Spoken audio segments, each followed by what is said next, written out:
देखो तो screen visible हुआ।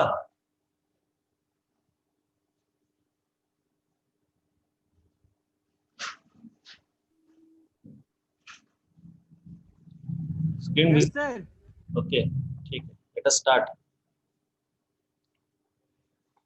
सो हम लोग एंड एंड किए थे ब्रिज तक, कि ब्रिज के जरिए हम लोग विलन को कैसे, लैंस को कैसे सेटअप करते हैं।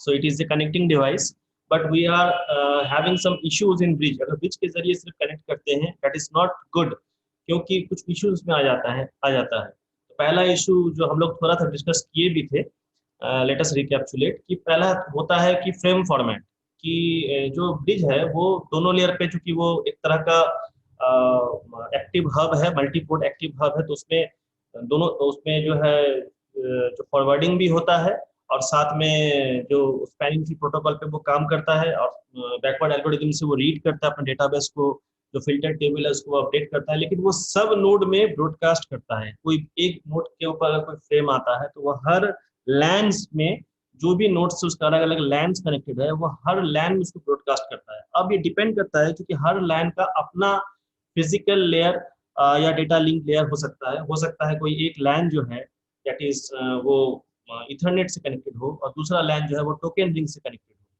सो हर लैन का अपना एक क्या कहते हैं, उनका फ्रेम फॉर्मेट होता है। सो इस फ्रेम फॉर्मेट का जो एनोमली है, जो मिसमैच है, ये ब्रिज में थोड़ा मुश्किल होता है। इसका मतलब ये निकलता है कि अगर हम ब्रिज इस्तेमाल करते हैं, we have a homogeneous LAN setup, सारा लैन एक ही जैसा होना चाहिए, क्योंकि वो अलग लैन का फ्रेम अगर आएगा तो उसको वो डिस्कार्ड करेगा, उसको समझ नहीं पाएगा, इंटरप्रेट नहीं कर पाएगा। दूसरा होता है डेटा साइज, हर लैन का चूंकि फ्रेम फॉर्मेट अलग है, तो डेटा साइज भी अलग हो जाता है। कितना किस तरह का लैन है, उसका जो फ्रेम का मिनिमम डेटा साइज कितना होना चाहिए, ये भी ब्रिज हैंडल नहीं कर पाता है। दैट इज, जो अगर बड़ा डेटा आ जाता है तो जनरली अगर ब्रिज से इस्तेमाल करते हैं तो it is not possible. In other cases it should be capable of fragmentation and reassembly, and these two features, कि उस फ्रेम को तोड़िए फर्दर, उसको छोटे छोटे टुकड़ों में तोड़िए और उसको फिर से जोड़ के डेस्टिनेशन नोड में उसको फिर से जोड़ दीजिए, और उसको डिलीवर कीजिए उस नोड पे, डेस्टिनेशन नोड पे। तो ये ब्रिज नहीं कर पाता है। So fragmentation and reassembly are not the part of the bridge. Bridge को इस्तेमाल जब करते हैं वो ये काम नहीं कर पाता है। सो अलग अलग लैन फॉर्मेट में ये काम नहीं करता है। दूसरा होता है डेटा रेट, अलग अलग लैन का डेटा रेट भी अलग अलग होता है। फॉर एग्जाम्पल, अगर एक लाइन हम फाइबर ऑप्टिक से सेटअप किए हैं, दूसरा लाइन हम इथरनेट से सेटअप किए हैं, दोनों का फ्रीक्वेंसी वर्किंग रेंज अलग है, दोनों का फ्रेम फॉर्मेट अलग है, दोनों का एवरीथिंग, केबलिंग वगैरह से सब कुछ अलग हो जाएगा। तो यहाँ भी एक एनोमली होता है, जहाँ पे डेटा रेट अगर होता है तो ब्रिज के पास सफिशिएंट बफर होना चाहिए, कि जो इनकमिंग पोर्ट पे जो डेटा आ रहा है, दैट इज डेस्टिनेशन नोड के जिस लैंड में वो डेटा को भेजेगा, उसके पास जो अगर स्लो स्पीड का नेटवर्क है, फॉर एग्जांपल फाइबर नेटवर्क से डेटा निकल के इथरनेट नेटवर्क में जा रहा है, तो इथरनेट नेटवर्क का स्पीड डेफिनेटली फाइबर ऑप्टिक जो नेटवर्क होगा उससे कम होगा। तो जो लैन, जिस तरह का लैन जो इथरनेट से कनेक्टेड है, उस पोर्ट में सफिशिएंट बफरिंग सिस्टम होना चाहिए, कि एक इनकमिंग जो डेटा बर्स्ट है, ज़्यादा ट्रैफिक आ रहा है डेटा का, उसको हम जब तक वो प्रोसेस ना कर ले हर रोज, तब तक हम अपने पास संभाल के रखें। तो ये जनरली ब्रिजेस में हम क्यों ऐसा करें, तो ऐसा नहीं होता है, तो हम लोग दूसरे डिवाइसेस में आगे बढ़ जाते हैं। तो तीसरा जो आ रहा है, that is the fourth one, is the bit order. अलग अलग लैन में फ्रेम्स को रीड करने का अलग अलग बिट ऑर्डर है। फॉर एग्जांपल टोकन रिंग, इसके डिटेल्स में हम लोगों का है नहीं स्कोप, लेकिन जाने के लिए जा सकते हैं। टोकन रिंग अलग तरह से लैंस को हैंडल करता है, दैट इज फ्रेम्स को हैंडल करता है। वो किधर से उस फ्रेम को रीड करना शुरू करेगा, it is from the most significant bit और द लीस्ट सिग्निफिकेंट बिट। तो मोस्ट सिग्निफिकेंट बिट से अगर शुरू करेंगे तो वहाँ पे जो प्रीमेबल होता है, एसएफडी आता है, उसके बाद सोर्स डेस्टिनेशन एड्रेस, जो नेटिव जो फ्रेम का जो साइज है उसी हिसाब से। और लीस्ट सिग्निफिकेंट बिट पे जाएंगे तो वहाँ पे सीआरसी है, साइक्लिक रिडंडेंसी चेक है, ये सारे फील्ड्स हैं। उसके बाद उसका जो पैडिंग पैडिंग फील्ड है। तो डिपेंड करता है कि कौन सा लैन किस तरफ से उस फ्रेम को रीड करता है। ये भी एक डिफरेंट स्ट्रैटेजी होने के कारण ब्रिज में मल्टी मिसलेनियस टाइप ऑफ लैन को ब्रिज के जरिए कनेक्ट करना थोड़ा मुश्किल हो जाता है। तीसरा जो बहुत बड़ा एस्पेक्ट है, जो नेक्स्ट एस्पेक्ट है, इज द सिक्योरिटी।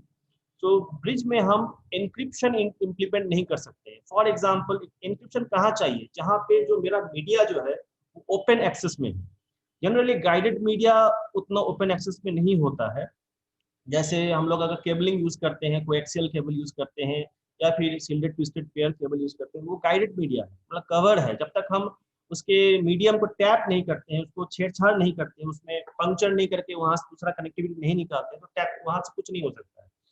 लेकिन अगर वायरलेस है, मतलब फॉर एग्जांपल अनगाइडेड मीडिया है, तो ये ओपन एयर में है, तो अगर उसको उस पर कोई इंक्रिप्शन सिस्टम नहीं लगाएंगे उसके सिग्नल में, तो वो कोई भी उस फ्रिक्वेंसी में ट्यून अप करके उसमें से इंफॉर्मेशन निकाल सकता है। तो एक वायरलेस लैन से कोई इंफॉर्मेशन आ रहा है तो डेफिनेटली डेफिनेटली ये निश्चित है कि वो उसके फ्रेम में अपना इंफॉर्मेशन, सिक्योरिटी इंफॉर्मेशन वो जरूर डालेगा, सिक्योरिटी फील्ड उसमें जरूर होगा। लेकिन जो इथरनेट है उसमें कोई ऐसा सिक्योरिटी इश्यूज नहीं है, या फिर दूसरे किसी भी तरह का लैन में फ्रेम में सिक्योरिटी इश्यूज नहीं है, लेकिन वायरलेस में ऐसा है। सो ये चीज ब्रिज हैंडल नहीं कर पाता, क्योंकि उसको उसको पता नहीं है कि वो जो सिक्योरिटी फील्ड है उसको कैसे हैंडल किया जाए। It doesn't have that software with in it. उसके बाद जो इशू आता है it is called multimedia support. That is multimedia support में जो मेन इशू नेटवर्क सर्विस में, ट्रैफिक सर्विसिंग में जो सबसे बड़ा इशू है that is quality of service. ये बहुत बड़ा इशू है, इस पर बहुत सारा रिसर्च हो चुका है। क्वालिटी ऑफ सर्विस कब हम लोग सोचते हैं कि जब हम एक कम्युनिकेशन कर रहे हैं from one land to another, that is within a network or an internet or whatever में भी। सो वहाँ पे चार इशूज सबसे मेन है, जो कि ब्रिज के केस में उसमें से एक दो इशू जो है वो सपोर्टिंग प्रॉपरली हमें नहीं मिल पाता है। फॉर एग्जाम्पल पहला है डिलीवरी। ये निश्चित होना चाहिए कि जहाँ से फ्रेम चला है वो सही डेस्टिनेशन तक मेरा पहुंचे, जिस मैक एड्रेस पे, जिस डेस्टिनेशन पे वो फ्रेम डिलीवर होना है वहां तक उसको पहुंचना है। दूसरा जो है दैट इज कॉल्ड एक्यूरेसी। जो फ्रेम जो जा रहा है वो सटीक रूप से जाए, that is there should not be any disturbance within the information content within the frame. Information जो फ्रेम में डाला हुआ है, जो बिट्स जो फ्रेम में है, उसमें कोई छेड़छाड़ नहीं होना चाहिए। तो ये तो खैर सिग्नल इश्यूज वगैरह है। लेकिन सबसे बड़ा बात जो मल्टीमीडिया केस में आता है that is called the timeliness, that is in real time. और जो डिलीवरी होना चाहिए, अगर कोई डेटा किसी एक लैन से ज़्यादा स्पीड्स डिलीवर हो रहा है, फॉर एग्जांपल अगर हम मल्टीमीडिया चैट कर रहे हैं, किसी एक लैन का कोई यूज़र है, नोड 1, और दूसरे लैन के नोड 2 से वो मल्टीमीडिया चैट कर रहा है, लेकिन दूसरा लैन का जो व्यक्ति है वो एक हाई थोड़ा बेटर स्पीड में है, इथरनेट में है, गीगाबिट इथरनेट पे कनेक्टेड, और पहला लाइन का जो है वो फास्ट इथरनेट पे कनेक्टेड है। तो एक डिफरेंस होगा, that is due to the cabling के स्पीड के कारण भी एक डिफरेंस आएगा। तो रियल टाइम डेटा को वो सपोर्ट नहीं कर पाता है। That is real time data मतलब डेटा रखने का कोई उपाय नहीं है, उसको जिस हिसाब से वो इनकमिंग है उसी हिसाब से उसको फॉरवर्ड करना चाहिए। दूसरा है jitter, that is variation in the packet arrival time. That is जब ऑडियो वीडियो क्वालिटी का बात हम करें कि जिस हिसाब से पैकेट सेंड हो रहा है उसी हिसाब से उसी रेट से पैकेट मेरा जो डेस्टिनेशन नोड है उसमें वो रिसीव हो। तो ये दोनों का जो सिंक्रोनाइजेशन जो है इसमें थोड़ा गड़बड़ हो जाता है while we go for bridge. Bridge can not do ensure this thing, वैसे मल्टीमीडिया सपोर्ट में वो ज़्यादा कारगर नहीं है। मेन बात है कि वो अलग अलग लैन को ही सपोर्ट नहीं करता, सबसे मेन इशू है। क्योंकि अगर हम किसी एक नेटवर्क को अगर अपग्रेड करते हैं एक लैन को, तो हमको सारे नेटवर्क को अपग्रेड करना पड़ेगा, एक कॉमन फॉर्मेट में लाना पड़ेगा, then only it can handle, and that too not with all frame formats. तो ये इथरनेट तक ही सीमित है, ठीक है। तो in that case we need to move on कि और क्या क्या कनेक्टिंग डिवाइसेस है कि जिसके जरिए हम लोग लैंस को सेटअप कर सकते हैं। तो नेक्स्ट जो आता है that is called switches, routers and gateways. So switch basically it is a two-layer device. It is also a kind of router. लेकिन ये ब्रिज की तरह ही काम करता है। लेकिन आप कह सकते हैं कि जो स्विच जो है ब्रिज जैसे, एक अंतर अगर पूछा जाए मूल अंतर क्या है ब्रिज और स्विच में, तो ब्रिज जो है किसी एक पोर्ट पे अगर कोई डेटा आ रहा है तो वो सारे पोर्ट पे उसको ब्रॉडकास्ट, उसके पास कोई ब्रॉडकास्ट यूनिकास्ट कोई डिफरेंस नहीं है। कोई एक फ्रेम आ रहा है, चाहे वो ब्रॉडकास्ट फ्रेम हो, चाहे वो यूनिकास्ट फ्रेम हो, चाहे वो मल्टीकास्ट फ्रेम हो, वो सबको भेजेगा जितने भी लैन से कनेक्टेड है। फॉर एग्जांपल अगर इसी को अगर ब्रिज मानते हैं और इधर से कोई डेटा अगर आ रहा है तो ये सबको भेज देगा बाय डिफॉल्ट, और जिसको रिसीव नहीं करना होगा वो रिसीव नहीं करेगा। लेकिन अगर ये स्विच है तो स्विच का जो पोर्ट्स होता है वो अपने आप में एक ब्रिज है। फॉर एग्जाम्पल इनका जो पोर्ट्स है ये अपने आप में एक ब्रिजिंग का काम करते हैं। तो फ्रेम को उसी पोर्ट पे वो भेजेगा जिस पोर्ट के लिए वो डेस्टिन्ड है। So switches forward unicast frame to the destined ports only. हाँ, ब्रॉडकास्ट को वो तोड़ नहीं सकता है, वी हैव सीन दैट, और भी देखेंगे। स्विच जो है वो ब्रॉडकास्ट डोमेन को तोड़ नहीं सकता है, और कॉलिजन डोमेन को वो जरूर तोड़ता है। जितना नंबर ऑफ पोर्ट्स होगा, जितना नंबर ऑफ कनेक्टिंग लिंक्स होगा, उतना number of that is an network अगर लगाती है स्विच पोर्ट में, अगर 24 पोर्ट का स्विच है तो 24 कॉलिजन डोमेन है। अब ये 24 पोर्ट में हम क्या लगाते हैं, एक दूसरा लैन लगाते हैं या फिर एक सिंगल सिस्टम लगाते हैं, ये अलग बात है, but we have 24 collision domains. So switch collision domain को तोड़ता है, बैंडविड्थ शेयरिंग को इफेक्टिव बनाता है, क्योंकि बैंडविड्थ जो है पूरा लिंक का बैंडविड्थ जो है उस node to node that is port to port connectivity होता है। फॉर एग्जांपल अगर 24 नंबर पोर्ट में कोई एक सिस्टम लगा हुआ है, अगर 10 Mbps का फास्ट इथरनेट से कनेक्टेड है, 23 को भी अगर 10 Mbps का फास्ट इथरनेट से कनेक्ट किए हुए हैं, तो दोनों को 10 Mbps मिलेगा, लेकिन बीच में ये शेयर्ड हो जाता है।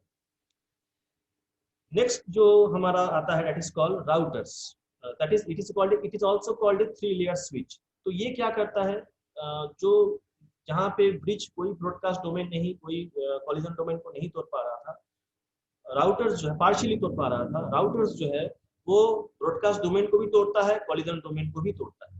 दैट इज अगर ये मेरा राउटर है, तो इसका जो ब्रॉडकास्ट, ये अलग डोमेन है, ये अलग डोमेन है, ये अलग डोमेन है, ये अलग अलग नेटवर्क के ट्रैफिक को अलग अलग नेटवर्क में रूट कर पाता है। That is why it is called router. So it works at the network layer and it also has a lookup table, but that is much faster than that of switch. switch के पास भी lookup table होता है, that is filter table कहिए या फिर lookup table कहिए, bridge के पास भी होता है, लेकिन राउटर का जो सर्किटरी है, जो इंटीग्रेटेड सर्किटरी, वो ज्यादा फास्ट होता है than that of switch, and it can separate the broadcast domains also. ये अलग अलग ये जो डेटा पैकेट्स है, डिफरेंट टाइप्स ऑफ नेटवर्क का डेटा पैकेट्स है। फॉर एग्जांपल कोई अगर नेटवर्क, कोई एक लैंड फाइबर ऑप्टिक पे एस्टैब्लिश्ड है, कोई अगर नेटवर्क इथरनेट पे कनेक्टेड है, तो अगर ये राउटर कॉन्फ़िगर्ड है तो ये इस तरह के इसके फ्रेम्स को भी हैंडल कर सकता है और प्रॉपर्ली फॉरवर्ड कर सकता है टू अदर नेटवर्क। तो ये वैन्स में और across the MANs that is metropolitan area networks में भी एस्टैब्लिश करने में भी ये काम आता है। Next comes the gateways. What are gateways?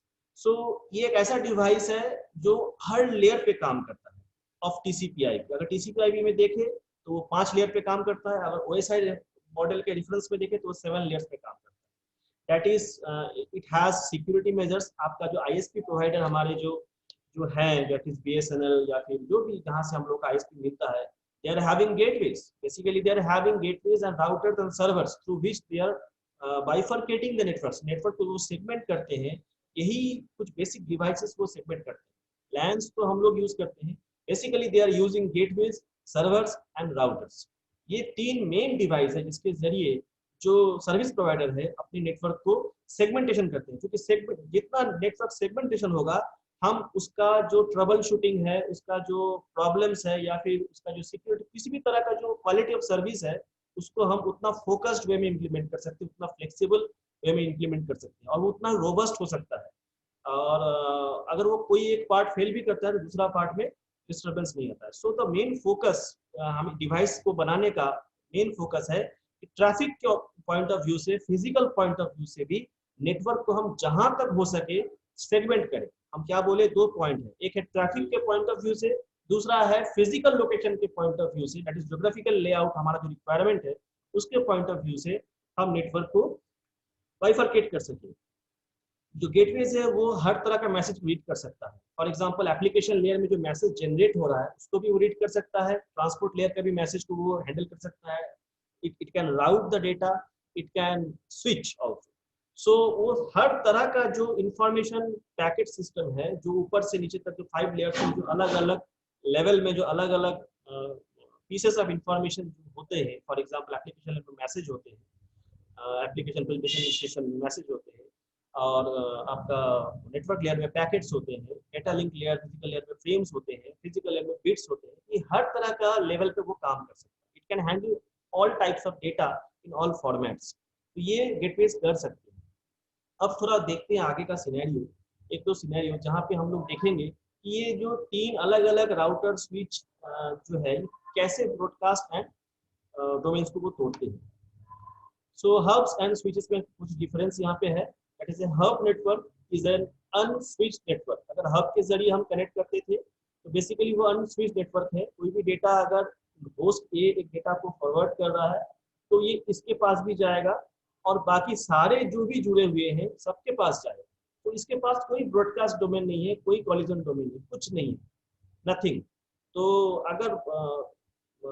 अगर ये एक नोड का बात है तो इट इज ओके, लेकिन अगर बहुत सारे नोड कंपीट करना चाहें, कम्युनिकेशन करना चाहें and that too the flow of data is coming from the application layer, खास करके आईपी एड्रेस जो है वो बहुत ज्यादा ब्रॉडकास्टिंग पे काम करता है, तो ये जो है एक तरह का ब्रॉडकास्ट स्टॉर्म क्रिएट कर सकता है।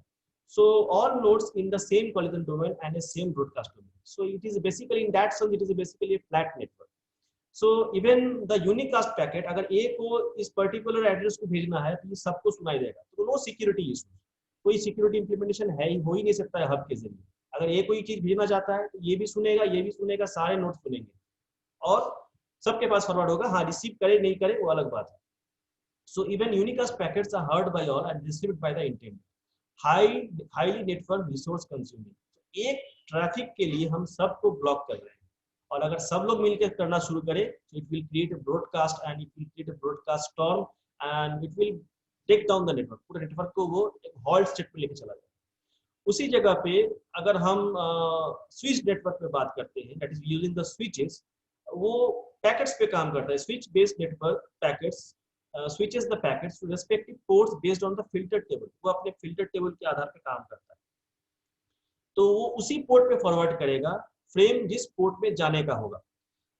फॉर एग्जांपल अगर होस्ट ए होस्ट डी से कम्युनिकेट करना चाहता है तो चूंकि ये उसका सेम ब्रॉडकास्ट डोमेन है तो होस्ट ए का कम्युनिकेशन ये इसको भी सुनाई देगा। क्योंकि स्विच जो है, ख्याल कीजिए, अब थोड़ा देर पहले हम डिस्कस किए, स्विच जो है और भी डिस्कस करेंगे, बार बार इस पर जोड़ दे रहे हैं, ब्रॉडकास्ट डोमेन, कॉलिजन डोमेन, इसको अच्छी तरह समझना जरूरी है while going for the devices. Switch जो है वो ब्रॉडकास्ट डोमेन को अलग नहीं कर पाता है। सो whatever be the packet forwarded from the host A, it will be received by the node within that broadcast domain. But here it will go to the top layer switch and from there it will go to only to the destination switch। तो इसके पास जो port to port जो mapping है इसके पास होता है। So it implements small collision domains but not broadcast domains। तो छोटा छोटा collision domain तो है, फॉर एग्जांपल ये उसका collision domain है और ये उसका broadcast domain भी है। ये छोटा, ये अपने आप में collision domain है, ये अपने आप में collision domain है और ये पूरा जो है ये इसका broadcast domain, ठीक है, ये including this port and this port। वो सबके पास सबको सुनाई देगा, इसको भी सुनाई दिया, इसको भी सुनाई दिया, लेकिन यहाँ से ये उसी के पास जाएगा जिसके पास उसको जाना है। Even unicast packets are switched to specific port connecting destination। अगर कोई unicast पैकेट है किसी एक पोर्ट के लिए वो भेजा है तो उसी नोड के पास वो पहुंच जाएगा। तो इसके अंदर वो सर्किटरी है, जो सॉफ्टवेयर है, जो पोर्ट टू पोर्ट स्विचिंग करता है based on the packet address, that is source address and the destination address contained within the frame format। It optimizes in this way, it optimizes the network resource use। network resource क्या है? That is the bandwidth, that is the traffic time। ये सारा network resource है, जो space हमें मिलता है over the network, जो टाइम हमें मिलता है over for the communication, that is the essential network resource. इसको वो ऑप्टिमाइज करता है। सो these are the basic difference between hubs and switch। we will see more क्या है और देखते हैं। एक सिनेरियो यहाँ पे है जो कि बता रहा है कि कॉलिजन डोमेन क्या है, ब्रॉडकास्ट डोमेन क्या है। आप देख सकते हैं कि यहाँ एक राउटर है and this is a hub, this is a router, everything is leveled, these are the systems, so this is a server। तो ये जो स्विच है ये दो कॉलिजन डोमेन बना चुका है। देखिए, क्योंकि दो एक पोर्ट से मेरा सर्वर कनेक्टेड है, दूसरे पोर्ट से मेरा नोड कनेक्टेड है, तो इसके लिए दो कॉलिजन डोमेन, तो जितना पोर्ट्स उतना कॉलिजन डोमेन। लेकिन इसका ब्रॉडकास्ट डोमेन अगर बात करें सो इट इज, ये जितना पोर्ट से वो कनेक्टेड है ये सारा उसका ब्रॉडकास्ट डोमेन। तो फॉर एग्जाम्पल अगर ये कोई इंफॉर्मेशन यहाँ तक भेज रहा है तो ये इसको भी सुनाई देगा, इसको भी सुनाई देगा। स्विच ब्रॉडकास्ट डोमेन को पोर्ट बाय पोर्ट नहीं तोड़ पाता। लेकिन वही बात अगर राउटर के केस में आए तो राउटर का देखिए, इसका अपना एक ब्रॉडकास्ट डोमेन है, हर पोर्ट का अपना एक ब्रॉडकास्ट डोमेन है। हर पोर्ट का, राउटर यहाँ 3 पोर्ट कॉन्फ़िगर्ड है, तीनों पोर्ट का अपना एक ब्रॉडकास्ट डोमेन है और तीनों पोर्ट का अपना एक कॉलिजन डोमेन भी है, ठीक है। तो राउटर कॉलिजन डोमेन को भी अलग अलग करता है, साथ में ब्रॉडकास्ट डोमेन को भी अलग अलग।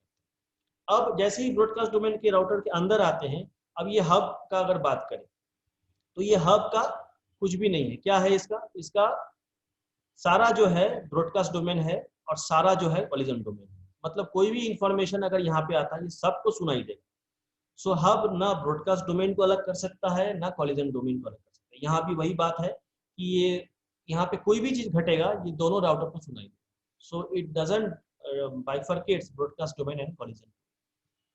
ठीक है, ये एक तरह का दूसरा लैन है जहाँ पे जैसे ही ये डाटा यहाँ पे आता है again it is listened by all because the center breaking point is the hub which doesn't bifurcates the two domains। और ये बहुत इंपॉर्टेंट पॉइंट है कि दोनों को अलग करना, क्योंकि ट्रैफिक डिसाइड यहीं से होता है। ट्रैफिक का जो हम लोग सेगमेंटेशन जो करना चाहते हैं नेटवर्क का, तो बेसिकली ये दोनों डोमेन से अगर इसको सेगमेंटेशन नहीं करेंगे तो लैन लगाने का कोई फायदा ही नहीं है। सबको सब बात सुनाई दिया, सिक्योरिटी का कोई इशू ही नहीं रहा। So we need to implement this two things. So different devices have different capabilities. दूसरा सिनेरियो है, यहाँ पे आप देख सकते हैं कि अब हम यहाँ पे स्विच डाल दिए, वही चीज है, यहाँ पे स्विच डाल दिए। तो जैसे ये स्विच डाले तो ये ब्रॉडकास्ट डोमेन तो सेम रहा, क्योंकि स्विच का अपना एक ब्रॉडकास्ट डोमेन है, तो लेकिन इसका कॉलिजन डोमेन अलग अलग कर दिया। यहाँ पे पहले हब था, अभी यहाँ पे स्विच आ गया, कॉलिजन डोमेन को अलग अलग कर दिया। इसका मतलब अब जो बैंडविड्थ यूटिलाइजेशन है ये इफेक्टिव होगा। अब जो नॉइस का जो जो क्रॉसओवर है, एक दूसरे का जो जिसको कहते हैं एक सिग्नल दूसरे सिग्नल से टकराने का जो बात है, वो अब नहीं होगा। फॉर एग्जांपल साइमल्टेनियस ट्रांसमिशन, अगर ए भी सेंड कर रहा है बी भी सेंड कर रहा है, it will be done effective. लेकिन अगर हब में अगर ये होता तो ये सिग्नल जैम की स्टेट में लेके चला जाता है। हो सकता है ये हब बैठ जाता, जल जाता, कुछ भी हो सकता है, बहुत देर तक रिस्पॉन्ड ही नहीं कर पाता। और अभी भी राउटर से जुड़ा हुआ है, तो ये पूरा अलग एक डोमेन है, ये पूरा अलग डोमेन है, ये पूरा एक अलग डोमेन। इस राउटर के लिए ये 3 अलग अलग डोमेन में ब्रॉडकास्ट कर रहा है, ये राउटर 2 अलग अलग ब्रॉडकास्ट डोमेन में डेटा को फिल्टर कर रहा है। ये जो फिल्टर करता है डेटा को अलग अलग नेटवर्क में, it does with a lookup table.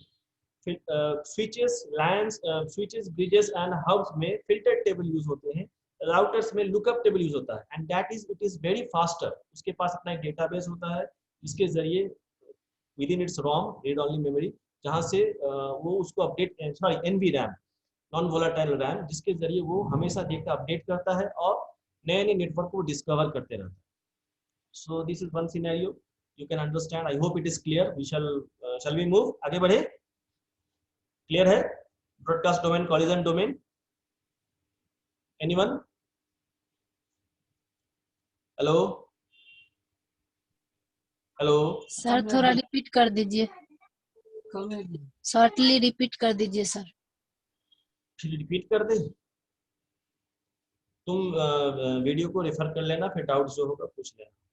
ठीक है, ठीक है, पहले खत्म कर लेते हैं फिर वापस आएंगे एक बार।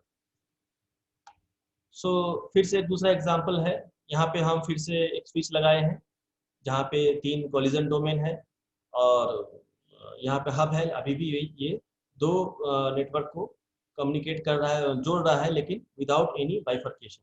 इस हब का दोनों collision domain, broadcast domain same है। तो कोई भी यहाँ का कोई भी डेटा ट्रैफिक अगर इस राउटर पे आता है इधर आने के लिए, और इधर का कोई भी नोड अगर इससे कम्युनिकेट करना चाहता है, ये नोड अगर इस सर्वर से कम्युनिकेट करना चाहता है, it will be huge clash at this hub. इस हब में सारा चीज रुक जाएगा। So we don't use hub while connecting routers, कभी यूज नहीं करते। जनरली हब यूज ही नहीं होता है, बहुत कम यूज होता है। ब्रिजेस ज़्यादा से ज़्यादा यूज होते हैं, एंड स्विचेस से ही आजकल सारा काम होता है, सारा काम स्विच बहुत कम यूज हुआ। छोटा मोटा एक हल्का सा नेटवर्क बनाना है तो हब, कम ट्रैफिक अगर चाहिए, लेकिन basically we go for switches. We have different types of switches, पहले नहीं आते थे, अभी 4 port, 8 port, 16 port, 24 port, 32 ports तक स्विच आने लगे हैं, उससे भी ज़्यादा पोर्ट्स के स्विच आने लगे हैं कि हम ज़्यादा से ज़्यादा तोड़ सकें स्विच के जरिए, नेटवर्क को सेगमेंट कर सके, ट्रैफिक को सेगमेंट कर सके। नाउ स्विच के जरिए अगर सेगमेंट करना चाहते हैं तो देयर आर थिंग्स दैट, अगर कोई एक ऑर्गेनाइजेशन, एक सिनेरियो हम लोग लिए हुए, यहाँ पे एक स्विच है और एक पोर्ट से 4 स्टेशन कनेक्टेड है और दूसरे पोर्ट से 3 स्टेशन है, यहाँ पे 2 स्टेशन। अब मान लेते हैं ये एक इंजीनियर है या फिर कोई एक स्टाफ है जो इसका काम और स्टेशन 10 में जो स्टाफ है, इन दोनों का काम रिलेटेड है, दोनों एक ऑर्गेनाइजेशन में काम करते हैं। अब इन दोनों का काम जो है वो एक ही प्रोजेक्ट पे काम करे और एक ही सेक्शन पे काम करे उस प्रोजेक्ट, दोनों का इंटर कम्युनिकेशन मुझे एस्टैब्लिश करना है, ठीक है। तो हम और इस तरह से हम अलग अलग ग्रुपिंग बनाना चाहते हैं। यहाँ तो खैर 3 ग्रुप बना हुआ है, हम चाहते हैं इसको यहाँ पे लेके आए, इसको खोल के हमको इस पूरे इसके सेटअप को यहाँ पे लाना पड़ेगा। और और अगर हम ज़्यादा नंबर ऑफ नोड्स को भी बढ़ाना चाहते हैं, फॉर एग्जांपल नए एम्प्लॉइज अगर हायर हो रहे हैं उनको भी अगर जोड़ना है, I need to put it in some land, किसी न किसी लैंड में हम सेटअप, ये एक बस लैंड है, ये एक बस लैंड है, ये एक बस है, किसी न किसी बस लैंड में उसको डालना पड़ेगा।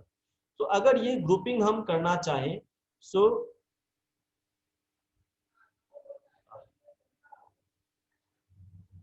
अगर हम ये ग्रुपिंग करना चाहें, in that case we cannot group it, क्योंकि अगर ये इस पोर्ट पे जो भी डेटा ट्रैफिक 1 2 3 4 फॉरवर्ड करेगा, ये जिस पोर्ट के लिए होगा, फॉर एग्जांपल 4 को अगर 10 से कम्युनिकेट करना है, 1 को भी अगर 10 से कम्युनिकेट करना है, ये दोनों ट्रैफिक जो है 10 के पास आएगा।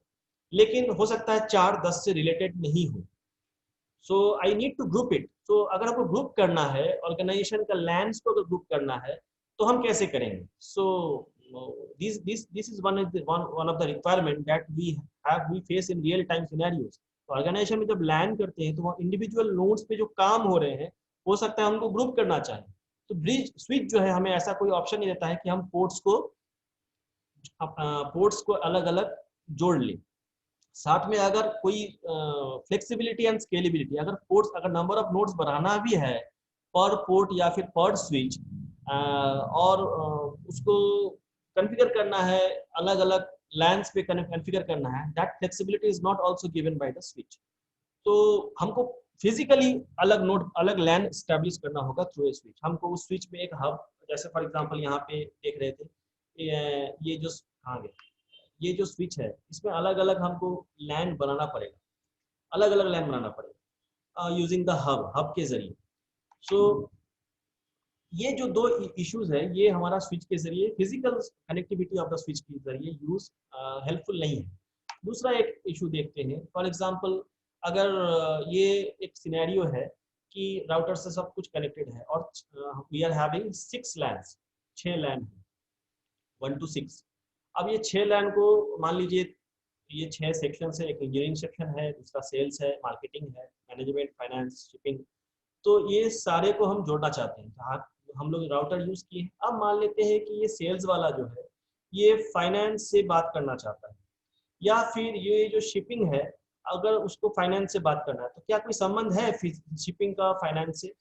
कोई संबंध नहीं है, बात करना भी नहीं चाहिए। तो अगर कोई व्यक्ति शिपिंग में नया हायर हो रहा है और मेरा यहाँ का जो स्विच है या फिर हब जो है वो फुल है, और हम कहाँ पे जोड़ें? यहाँ पे मेरे, तब हम क्या करेंगे, एक नया हब लगाएंगे, यहाँ पे एक नया स्विच लगाएंगे, उसमें उसका पहला पोर्ट पे डाल देंगे। तो बाकी जो एक्स्ट्रा जो हार्डवेयर जो परचेज किए हम, 24 पोर्ट में एक ही पोर्ट यूज हुआ, पहले वाला तो फुल है, दूसरा वाला में 23 पोर्ट खाली रहा, तो wastage of the under used ports of the switch, तो स्विच का वो जो पोर्ट्स है वो यूज नहीं हो पा रहे, मतलब हार्डवेयर को भी हम प्रॉपर्ली ऑप्टिमली यूज नहीं कर पा रहे। दूसरा एस्पेक्ट है, अगर कोई एक आदमी बात कर रहा है, ब्रॉडकास्ट कर रहा है, फॉर एग्जांपल ये शिपिंग वाला जो है अगर वो सेल से बात करना चाहता है तो, और इंजीनियरिंग वाला फाइनेंस से बात करना चाहता है या फिर मैनेजमेंट से बात करना चाहता है, तो ये सब लोग जो है सबके पास एप्लीकेशन लेयर है, सबके पास नेटवर्क लेयर है, सबके पास डेटा लिंक लेयर है।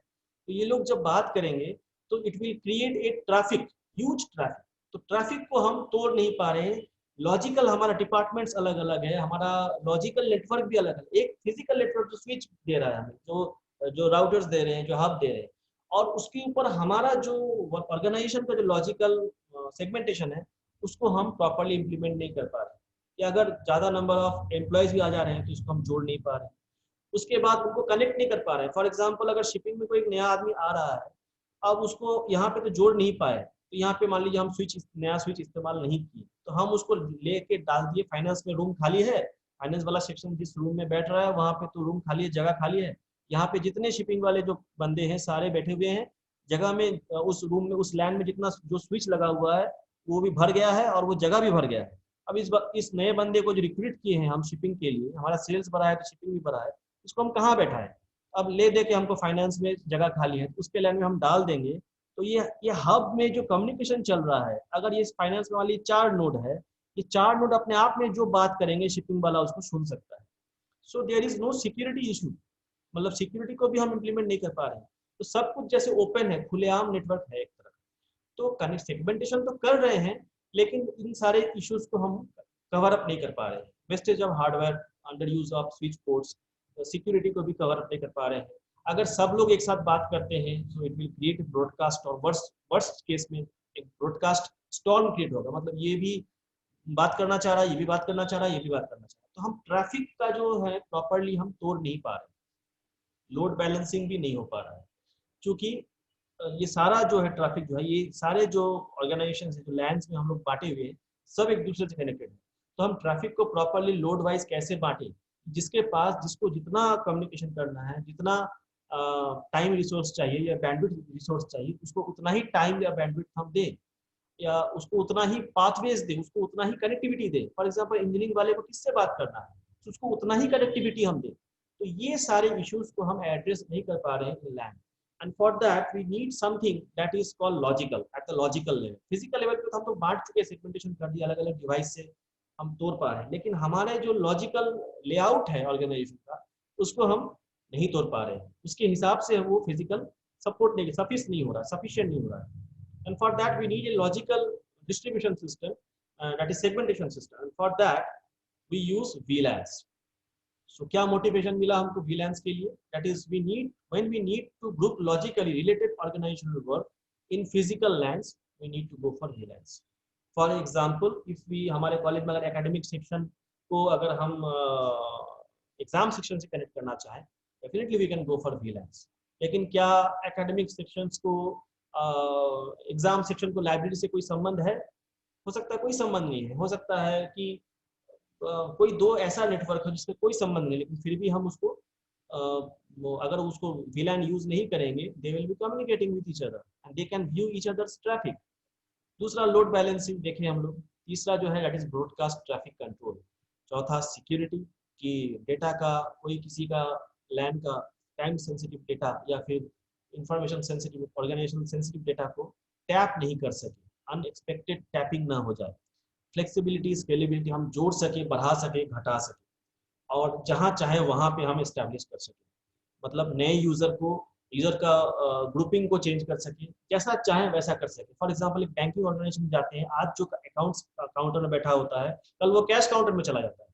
कैसे करते हैं वो लोग? वही आदमी कैश काउंटर में चला जाता है। उनके पास वैसा सॉफ्टवेयर है, वैसा जो नेटवर्क है, उस नेटवर्क में भी एक सॉफ्टवेयर काम कर रहा है, अपना बैंकिंग सॉफ्टवेयर भी है।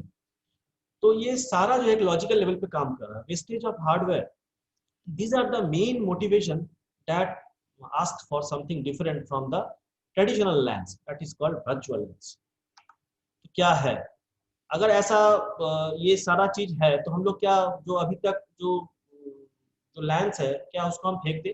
जो सारे स्विचेस है उसको हम डिस्ट्रॉय कर दें, या फिर जो फ्रेम फॉर्मेट जो आ चुका है, उस फ्रेम का हम क्या करें?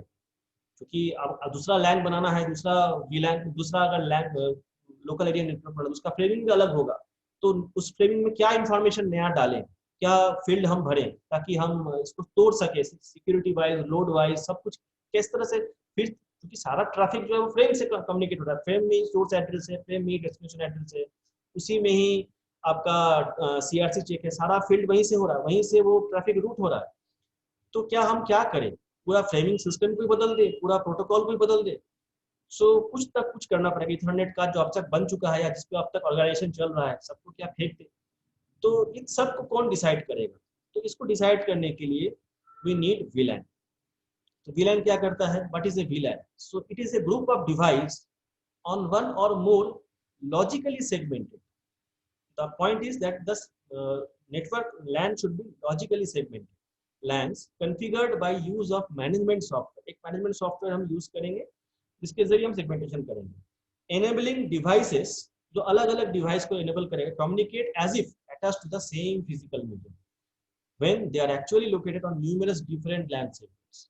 ठीक है, तो वो अलग अलग LAN segments में है, लेकिन वो लोग ऐसे कम्युनिकेट करेंगे जैसे कि वो लोग सेम लैन में है। फॉर एग्जाम्पल, अगर सेल्स यहाँ पे अगर ये सेल्स ए जो है वो होस्ट सी से इससे कम्युनिकेट करना चाह रहा है, तो अगर एक ऑप्शन है कि हम एक ही स्विच पे 2 लाइन बना दें, लेकिन दूसरा ऑप्शन है, मतलब इसी को अगर हम वीलैन के जरिए करेंगे तो बेसिकली ये होगा कि एक दूसरा हम स्विच बनाए हैं, उनको विजुअलाइज कैसा होगा कि एक और एक लैन है, मतलब एक स्विच से जुड़ा हुआ एक और एक लैन है जिसके किसी एक पोर्ट से हम कम्युनिकेट कर रहे हैं, लेकिन वो जुड़ा हुआ उसी लैन में है, लेकिन वो जुड़ा हुआ उसी switch. We were discussing about VLANs. VLAN, it is basically a logical way of segmenting the LANs, and this is done using a management software in which all devices communicate with each other within a attached to the same physical medium, while they belong to logically different LANs. VLANs are based on logical instead of physical connections, and thus are tremendously flexible. बहुत ज़्यादा flexible होता है। हम किसी भी node को कहीं मिला के जोड़ सकते हैं, किसी भी लैन को, वर्चुअल लैन को वो बिलोंग करवा सकते हैं। हम अगर चाहें फॉर जो फ्लेक्सिबिलिटी हमें वो जो सिनेरियो 1 और सिनेरियो 2 में देखे थे, वो सारा फ्लेक्सिबिलिटी इश्यूज को वो VLAN जो है वो एड्रेस करता है। देखते हैं कैसे, what are the things that is contained within VLANs। तो की एस्पेक्ट्स ऑफ VLAN क्या है ये? सो पहला है मेंबरशिप। VLAN जो है वो पोर्ट नंबर्स पे काम करता है कि कौन सा पोर्ट नंबर्स, अगर हम लैन को तोड़ना चाहें तो हम पोर्ट नंबर के आधार पे तोड़ सकते हैं। जैसे फॉर एग्जांपल स्विच 1 से लेके 24 तक 24 है, हम चाहते हैं 4 लैन मेरा बने, तो 6 का मेंबरशिप बना। अब 6 पोर्ट नंबर का हम इंडिविजुअली 1 to 1 ग्रुपिंग कर सकते हैं। हम चाहते हैं 1, 24, 23 एंड 22 पोर्ट नंबर का ग्रुप 1 बने, वो सेल्स डिपार्टमेंट में बन जाए, तो ये अपना एक वर्चुअल लैन बन गया। उसका नाम दे सकते हैं, उसको कलर दे सकते हैं, दैट इज नेटवर्क में वो दिखेगा। जब हम कॉन्फ़िगर करेंगे मैन्युअली सॉफ्टवेयर में, उसका कलर, नाम सब कुछ दिखेगा, नाम के साथ दिखेगा। तो पोर्ट नंबर के आधार पे भी हम कॉन्फ़िगर कर सकते हैं कि किस स्विच पोर्ट से कौन कौन नेटवर्क को हमको क्लब करना है, कौन कौन लिंक्स को हमको क्लब करना है। मैक एड्रेस के आधार पे भी क्लब कर सकते हैं। हम चाहते हैं 24 नोड्स लगे हुए हैं एक स्विच में, 24 नोड का अलग अलग मैक एड्रेस है। हम चाहते हैं कि मेरे सॉफ्टवेयर में पूरे मैक एड्रेस का लिस्ट दिखाए। हम चाहते हैं ये लिस्ट जो है, ये नोड नंबर, ये लिस्ट पूरा दिखेगा सॉफ्टवेयर में, और उसको हम क्लब करना चाहें तो we can go for it. ऐसे वैसे भी क्लब यूज किया जाता है। आईपी एड्रेस के जरिए भी, क्योंकि अगर वो लैन है तो डेफिनेटली उसका अपना कोई आईपी एड्रेस होगा, स्टैटिक आईपी, या फिर कोई सर्वर से कनेक्टेड है अगर वो लैन, तो उसके पास डायनामिक आईपी दिया होगा, dynamic host control protocol DHCP के जरिए कोई सर्वर उसका आईपी एड्रेस दिया होगा। जैसे फॉर एग्जांपल आपके मोबाइल में भी आईपी एड्रेस है, मेरे कंप्यूटर में भी आईपी एड्रेस कोई सर्वर दिया है जिसके जरिए हम बात कर रहे हैं आपसे, तो वो आईपी एड्रेस से भी हम कॉन्फ़िगर कर सकते हैं।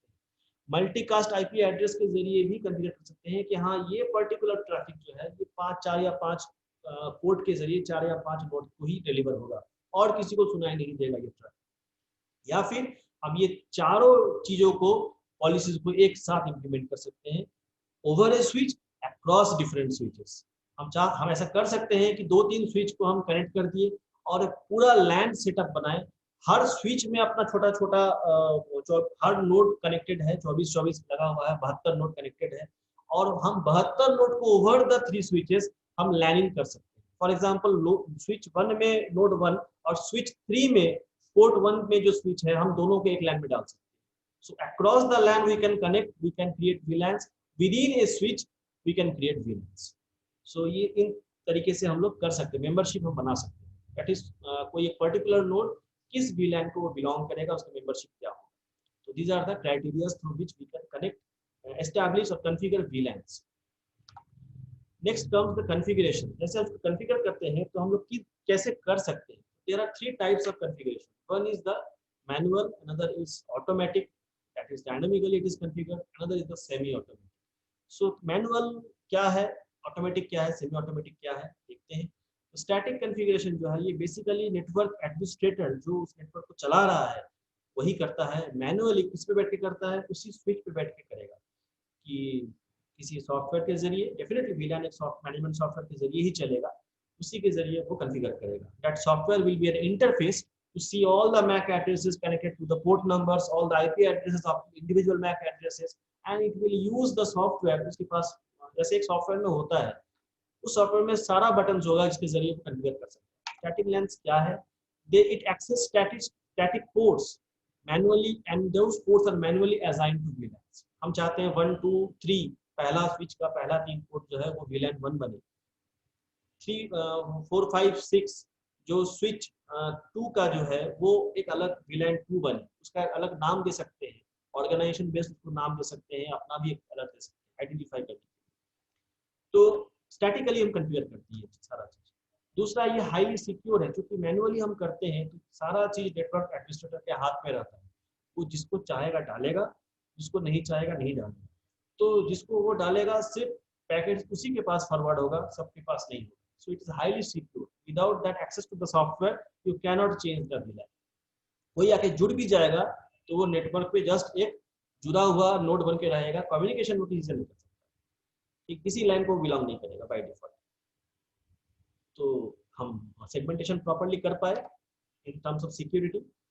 जहाँ पे होस्ट का मूवमेंट बहुत ज़्यादा रिस्ट्रिक्टेड है, जैसे रिक्वायर्ड टू बी रिस्ट्रिक्टेड, जैसे फॉर एग्जांपल हम जानते हैं कि कोई एक पर्टिकुलर जो वर्क ग्रुप में कोई 2 या 3 व्यक्ति जो है वो उस जगह कभी नहीं छोड़ेंगे, या फिर वो उसी जगह से ही रिलेटेड है, उस नोड को मुझे कभी चेंज नहीं करना, वहाँ पे दूसरे को जोड़ना भी नहीं है, वहाँ से कोई निकलने का भी नहीं है। तो डेफिनेटली वहीं पे हम लोग स्टैटिक VLANs को यूज करते हैं। दैट इज द, हमको पता है कि जो सेगमेंटेशन है वो बहुत हद तक बहुत समय के लिए वो फिक्स्ड है, बहुत ज्यादा डायनामिक नहीं है, बहुत ज्यादा डायनामिक नहीं है। In that case we go for the static VLANs। Definitely each host need to have a correct IP address, क्योंकि VLANs में IP एड्रेस भी चाहिए, उसके जरिए हम लोग VLANs कॉन्फ़िगर करते हैं। तो करेक्ट IP एड्रेस होना चाहिए static LAN। Without static IP address static VLANs is difficult to configure. Next is sometimes it is also configured by the radius server. Generally radius server use होता है जो IEEE 802.1x protocol पे काम करता है। to configure the VLAN, उसके पास ये protocol होता है इंस्टॉल्ड, इसके जरिए हम लोग इस VLAN को कॉन्फ़िगर करते हैं statically.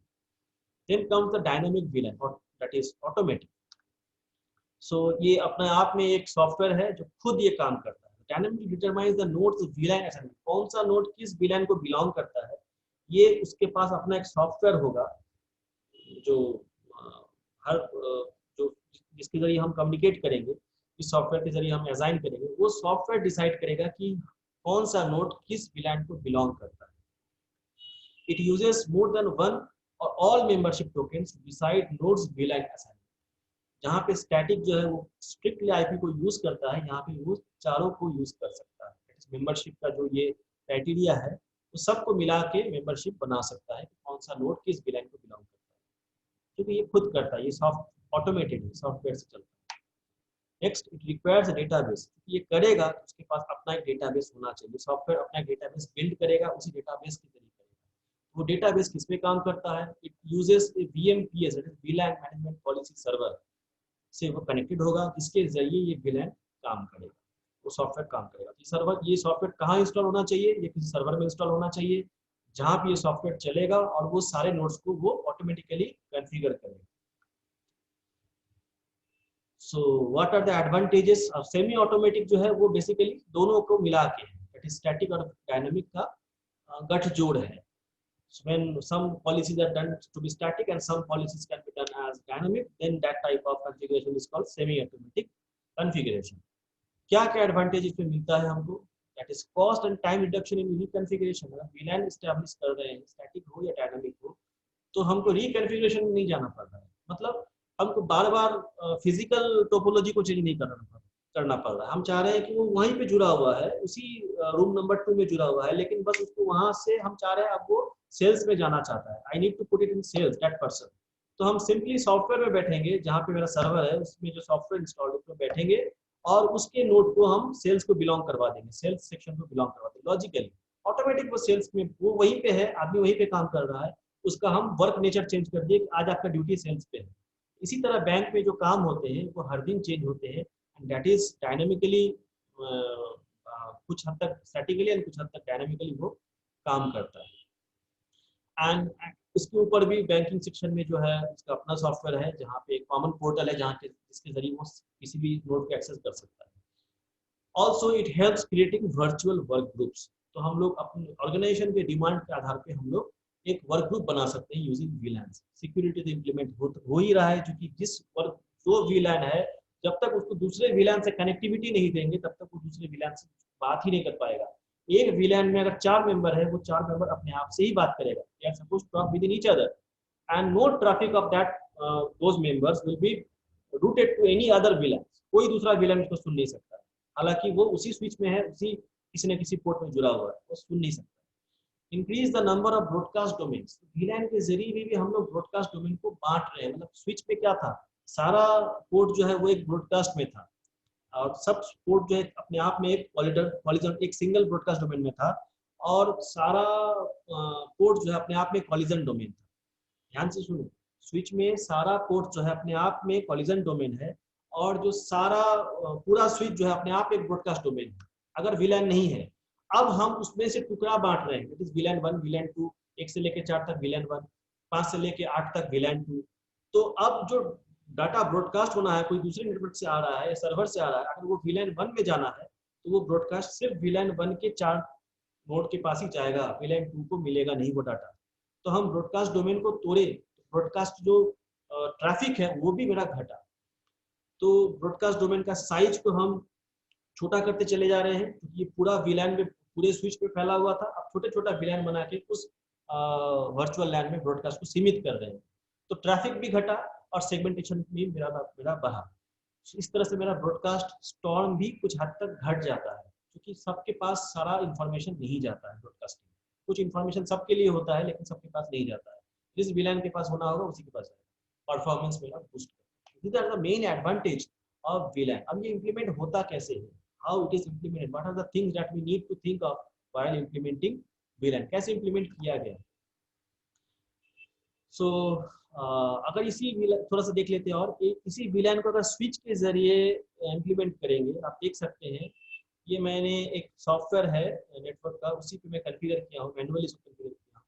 So I have used a router, I have used a switch and the links are green, that means they are active. ये लोग अपने आप में निगोशिएशन सिस्टम से अपना फ्रेम को कम्युनिकेशन निगोशिएट करते हैं कि किस तरह का केबल है और किस तरह का फ्रेम फॉर्मेट में वार्तालाप करना है।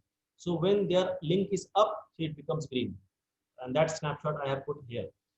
तो ये अलग अलग VLAN है। तो VLAN 1 ये अपना ये स्विच में तो हो सकता है सभी जुड़ा हुआ हो, इसमें दो नोड को हम एक VLAN में ग्रुप किए हैं। फिर इस स्विच में एक दूसरा VLAN है, 2 VLAN है, ये फिर इसमें VLAN 2, VLAN 4। तो ये VLAN 2 जो है, हालांकि ये जुड़ा हुआ दूसरे स्विच में है, किसी दूसरे डिपार्टमेंट में, किसी दूसरे बिल्डिंग में, किसी फिजिकली अलग है, लेकिन ये तीनों एक साथ काम करते हैं। फिर ये दोनों एक साथ काम कर रहे हैं, VLAN 4, VLAN 4, हालांकि ये फिजिकली अलग अलग जगह पे। अब हम ये जो वहाँ पे जो हम एग्जाम्पल लिए थे, marketing, shipping, engineering, finance, management, अब इनको सबको अलग कर दिए।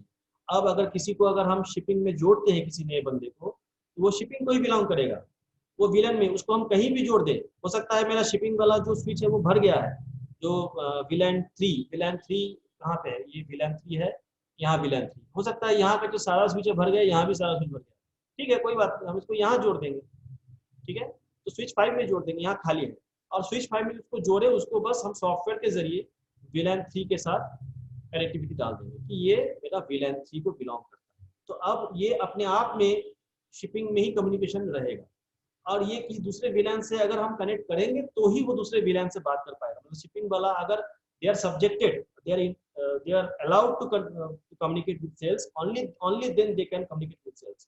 तो मेरा सिक्योरिटी जो है, रियल सिक्योरिटी, अभी कह सकते हैं कि रियल सिक्योरिटी हुआ, किसको कितना रेस्ट्रिक्शन देना है, किसको कितना एक्सेस देना है, और ट्रैफिक को भी घटाते हुए, नेटवर्क को भी सेगमेंट करते हुए। तो इस तरह से हम लोग VLAN को एस्टैब्लिश करते हैं। आई होप इट इज क्लियर। अब देखते हैं कि ये जो बाइफर्क, अच्छा दूसरी एक बात है कि ये आप देख रहे होंगे कि it is started from VLAN 2, 3, 4, 5, 6। मन में सवाल आता होगा कि VLAN 1 कौन सा है, ये है हमारा VLAN 1, this is VLAN 1। So by default जब भी आप VLAN स्टार्ट करते हैं, तो जहां से आप तोड़ते हैं, नेटवर्क को सेगमेंटेशन करना शुरू करते हैं, वो मेन पेरेंट VLAN होता है, दैट इज बाय डिफॉल्ट एक VLAN तो होता है, दैट इज द मेन। अब इस स्विच का अपना जो ब्रॉडकास्ट डोमेन है, ये उसका अपना एक VLAN है। अब इसको आप तोड़े हैं अलग अलग, इस स्विच में ये दो बनाए हैं, इसमें इसमें दो बनाए, इसमें दो बनाए, अलग अलग हम ऐसा 6 विलेंस बनाए हैं। तो पहला विलेंस जो है वो कहाँ कहाँ पे होगा? तो डेफिनेटली जब कोई विलेंस को नहीं मानेंगे, सब विलेंस को अगर डिलीट करते हैं सॉफ्टवेयर से, तो एक ही विलेंस बचेगा, that is over the switch. Switch के सारे पोर्ट पे जो डिस्ट्रीब्यूटेड है, that is the main VLAN, that is the by default LAN, by default broadcast domain, उसी को हम तोड़ रहे हैं, that is the VLAN 1। so that is for the administrative purpose. Next ये कैसे होता है, how the VLAN is implemented, तो फ्रेमिंग में थोड़ा चेंज करना पड़ेगा, क्योंकि अब हम एक लॉजिकल लेयर को 802.3 जो था वो इथरनेट स्टैंडर्ड इथरनेट पैकेट था, हम लोग देखे थे preamble SFD, destination address, source, type length, packet, ये सारा SFD में 802.3 में था। तो इसी VLAN को इम्प्लीमेंट करने के लिए 80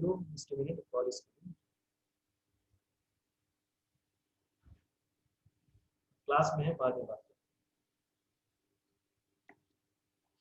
सो 802.1Q को वो प्रपोजल दिए, 802 उसी से VLAN में वो जो पेपर है इसमें वो VLAN का सारा इंफॉर्मेशन आया। तो वो क्या किए, बेसिकली वो 12 जो बिट्स है वो बढ़ा दिए, कुछ फील्ड्स इंट्रोड्यूस किए, 3 फील्ड को इंट्रोड्यूस किए। पहला है VLAN ID फील्ड, तो ये VLAN ID फील्ड 12 बिट का होता है, दैट इज 2 बाइट, 16 बिट में इंट्रोड्यूस किए, तो 12 बिट का होता है। तो 12 बिट में कितना VLAN को हम कॉन्फ़िगर कर सकते हैं, 2 to the power 12 - 2, ठीक है। तो इतना VLANs को हम इस VLAN के जरिए आईडी, सिर्फ इस आईडी के जरिए वो आइडेंटिफाई कर सकता है, अलग अलग बिट, अलग अलग VLAN के लिए अलग अलग बिट पैटर्न होगा। फॉर एग्जांपल अगर 2 बिट का लेते हैं तो 4 पैटर्न बनता है, 3 बिट लेते हैं 8 पैटर्न बनता है, तो 12 बिट का लेंगे तो 2 - 2 VLANs हम आइडेंटिफाई कर सकते हैं, इतना VLAN हम सेटअप कर सकते हैं। नेक्स्ट द प्रायोरिटी फील्ड, ये डिस्टिंग्विश करता है कि ट्रैफिक जो आ रहा है विद इन द इथरनेट और जिस भी तरह का नेटवर्क है उसमें ट्रैफिक किस तरह का है, रियल टाइम ट्रैफिक है, सॉफ्ट रियल टाइम ट्रैफिक है और टाइम इनसेंसिटिव ट्रैफिक है। जनरली जो नॉर्मल ट्रैफिक होते हैं that is time insensitive traffic, that is पहुंच जाए बस, इतने बड़ी बात है। और कुछ कुछ ट्रैफिक जो होते हैं, हर तरह का ट्रैफिक हो सकता है, क्योंकि एप्लीकेशन यूजर किस तरह का एप्लीकेशन चला रहा है उसके आधार पर ट्रैफिक क्रिएट होगा, और किस तरह का सॉफ्टवेयर से वो नेटवर्क कनेक्टेड है उसके आधार पर ट्रैफिक क्रिएट होगा। तो डिपेंड करता है कि वो किस तरह का ट्रैफिक यूज कर रहा है। सो 3 types of traffic, hard real time traffic, soft real time traffic and time insensitive traffic को वो क्वालिटी ऑफ सर्विस के साथ ये प्रायोरिटी फील्ड जो है वो ट्रैक करता है कि अगर रियल टाइम ट्रैफिक है उसको हाई प्रायोरिटी पे हम कैसे भेजना है, एंड सॉफ्ट रियल टाइम तो उसको थोड़ा सा लो प्रायोरिटी में हम कैसे भेजते हैं। अलग अलग बिट कॉम्बिनेशन है, इसके लिए हम लोग 3 बिट यूज करते हैं, तो 8 कॉम्बिनेशन हमें मिलता है, तो उसमें हम कैटेगराइज कर सकते हैं तो कौन सा बिट अगर आता है तो उसको हाई प्रायोरिटी में लेना है इस ट्रैफिक। तो हर फ्रेम, किस फ्रेम को मुझे हाई प्रायोरिटी में लेना है, किस फ्रेम को लो प्रायोरिटी में लेना है, across the VLANs, across the switches, across the LANs, 2-3 LAN establish है वो हम प्रायोरिटी फील्ड से एस्टैब्लिश करते हैं। तीसरा जो field that is called canonical format identifier. So its presence now indicates that the payload contains a freeze-dried 802.5 frame that is hopping to and find another 802.5 LAN. तो आज की डेट में CA5 field जो है ये एक अलग LAN प्रोटोकॉल है, तो ये देखता है, इसका एक ही काम है कि दूसरा हॉप कैसे हम खोजें, बेसिकली नेक्स्ट हॉप कैसे खोजें। इस फील्ड का यही काम है कि जो पेलोड है वो दूसरे हॉप तक कैसे पहुंचे with in and in between, दूसरे किसी इस इथरनेट पे 2 हॉप के, एक हॉप से दूसरे हॉप पे हम कैसे जाएं। Hello sir. Sir, we are having next class now and link has come. Okay, so हम लोग जाने कि ये एक तरह का वर्चुअल LAN है, that is it is implemented at the logical level, it is implemented by a management VLAN, management software के जरिए इसको इम्प्लीमेंट किया जाता है। और VLAN हम ब्रिज के जरिए इम्प्लीमेंट कर सकते हैं। Initially VLAN was implemented using bridge, later on it was when switches take their role in the network market, when they were found better performing than the bridges, तो बाद में switches के जरिए भी VLAN को इम्प्लीमेंट किया गया। आज की डेट में जो भी VLAN इम्प्लीमेंट होता है switch is taking the role, bridge बहुत कम यूज होता है। सो होता है लेकिन बहुत कम यूज होता है।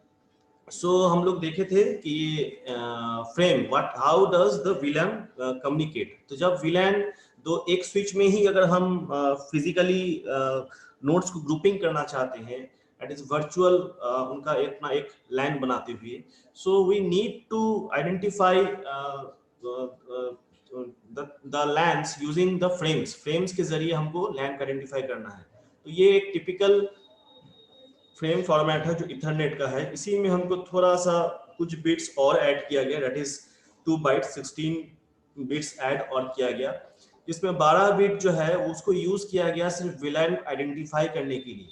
फॉर एग्जांपल एक विलैन अगर एक स्विच पे कॉन्फ़िगर्ड है और कोई दूसरा विलैन कुछ दूसरे स्विच पे कॉन्फ़िगर्ड है, ये भी हो सकता है कि multiple विलैन can have, for example, VLAN 2 यहाँ भी है, तो across the switches we can have a single VLAN. For example, यहाँ भी एक VLAN 2 है, यहाँ भी VLAN 2 है, तो ये सिस्टम इसी लैन को बिलोंग करता है. हालांकि फिजिकली ये अलग स्विच पे कनेक्टेड है, ये भी एक अलग स्विच पे कनेक्टेड है, लेकिन ये लॉजिकली एक ही VLAN को बिलोंग करता है. सो इन दैट केस अगर VLAN can spread across the switches, so how to identify them, how to group them?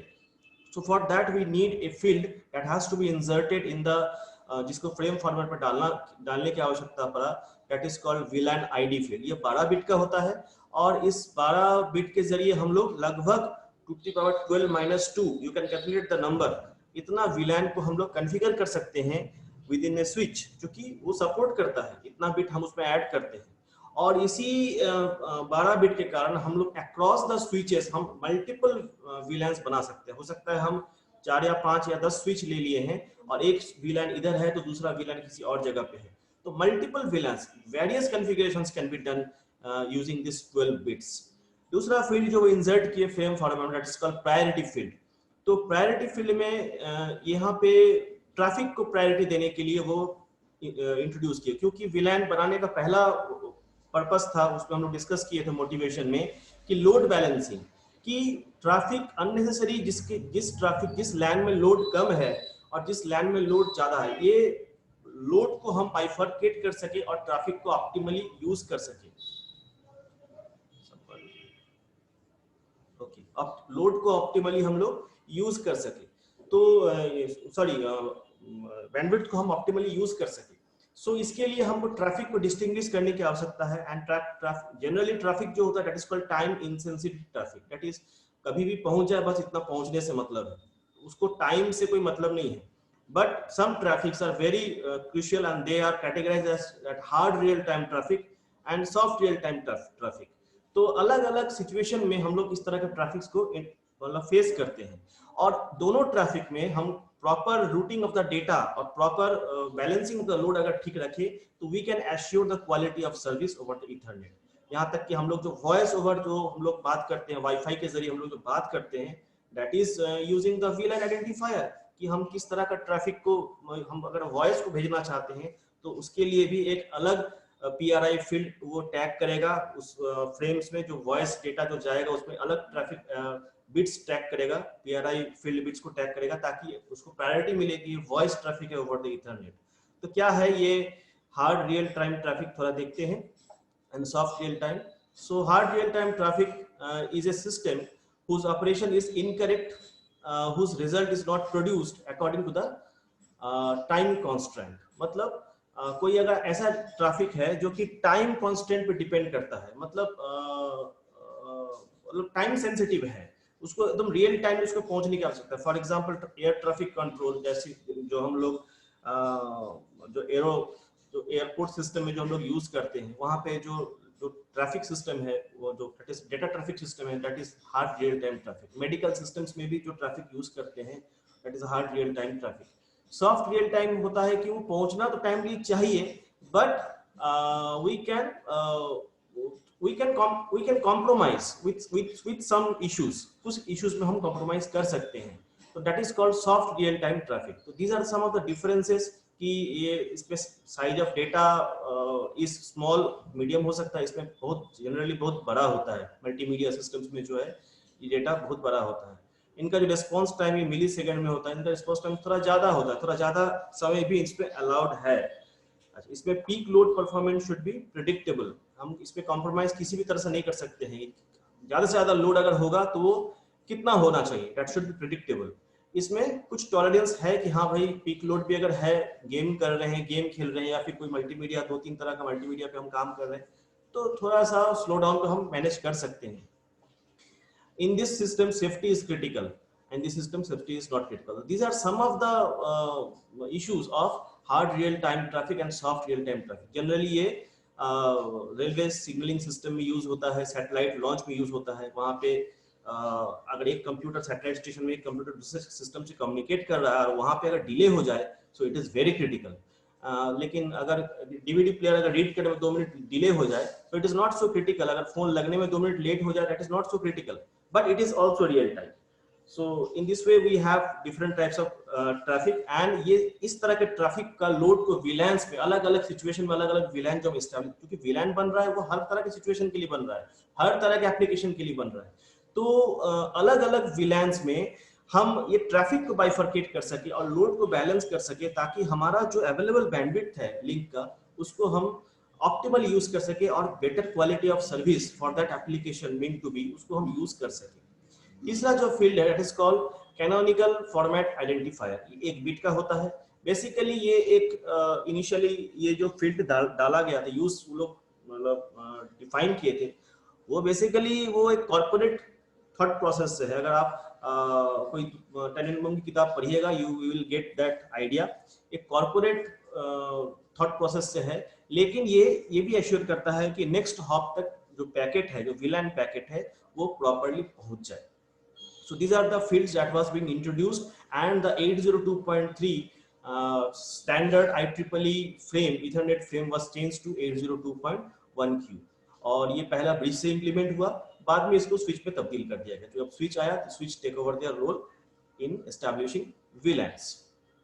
अब आते हैं, जब VLAN एस्टैब्लिश करते हैं, there are something that we need to address. तो क्या क्या इश्यूज हैं? तो पहला जो है वो है टेबल मेंटेनेंस। जब भी हम स्विच के जरिए VLAN को कॉन्फ़िगर करेंगे, so every switch is having an entry table, और ये बार बार स्विच जो है ऑटोमेटिकली उसका जो एसिक सॉफ्टवेयर है वो खुद उस एंट्री टेबल को अपडेट करता है, और वो देखते रहता है कि कौन से न्यू स्टेशंस हमसे कनेक्टेड हो रहे हैं, कौन से न्यू स्विचेस हमसे कनेक्टेड हो रहे हैं, या फिर उसी स्विच में कौन से न्यू नोड्स हमसे कनेक्टेड हो रहे हैं।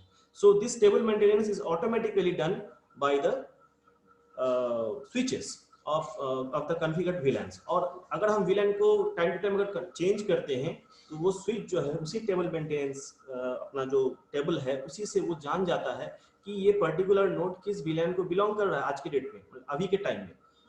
Second issue is that is called frame tagging.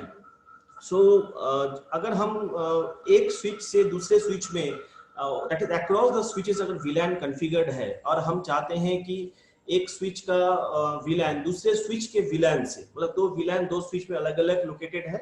VLAN 1 जो है स्विच 1 में कन्फाइंड है, 4-5 सिस्टम को एक VLAN बना दिए हैं स्विच 1 में, और स्विच 2 में एक दूसरा VLAN 2 वहां पे एस्टैब्लिश्ड है, और कोई VLAN का कम्युनिकेशन नहीं है। अब अगर दो VLAN कम्युनिकेट करना चाहेगा, we need something called frame tagging. दो तरह का फ्रेम टैगिंग यूज होता है। फ्रेम में हम टैग बिट्स कुछ ऐड करते हैं, तो फ्रेम्स VLAN फ्रेम्स जो बनाते हैं उसमें कुछ टैग बिट्स यूज करते हैं।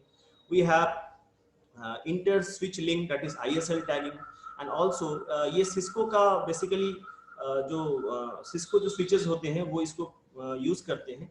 Later on now Cisco is also, उसका भी जो शिफ्ट है वो भी चेंज कर रहा है, वो 802.1Q टैगिंग को ही यूज कर रहा है। दो तरह का टैगिंग, इसके डिटेल्स में उतना नहीं जाना है, तो यही दो टैगिंग इसमें यूज होता है, ताकि हम दो VLAN को दो स्विचेस में अलग अलग कॉन्फ़िगर्ड है, दोनों को हम कम्युनिकेशन में ला सके, and for that we use frame tagging.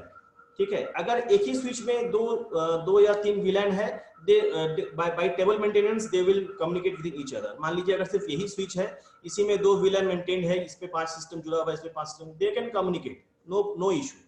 लेकिन अगर दो स्विच है अक्रॉस द स्विचेस, तो हम फ्रेम टैगिंग के जरिए कम्युनिकेट करते हैं, और वो दो तरह से होता है, depends upon the types of switches. दूसरा है कि टाइम डिवीजन मल्टीप्लेक्सिंग, TDM के जरिए हम लोग देखेंगे।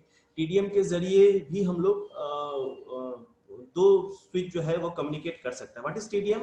सो हम एक कनेक्शन ट्रंक बनाते हैं, और अलग अलग VLAN, फॉर एग्जांपल मान लीजिए अगर ये कनेक्शन ट्रंक है, तो ये VLAN अगर इससे कम्युनिकेट करना चाहेगा, फिर ये VLAN फिर इससे कम्युनिकेट करेगा, that will B accessed on the basis of time. So for this time it will communicate to this, and for next another time slot it will communicate to the another VLAN.